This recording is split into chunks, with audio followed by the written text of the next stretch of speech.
লোক সব যাচ্ছে আবার মাঠে, আমারও যেতে ইচ্ছা করছে কিন্তু এখন আমি টিভিতে বসে ওনার বক্তৃতাটা শুনবো।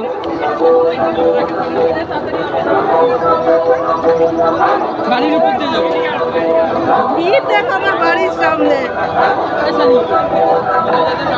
দেখো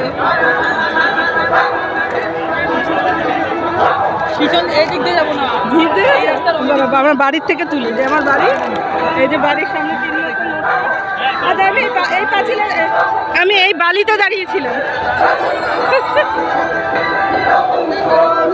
এই যে আমার বাড়ি।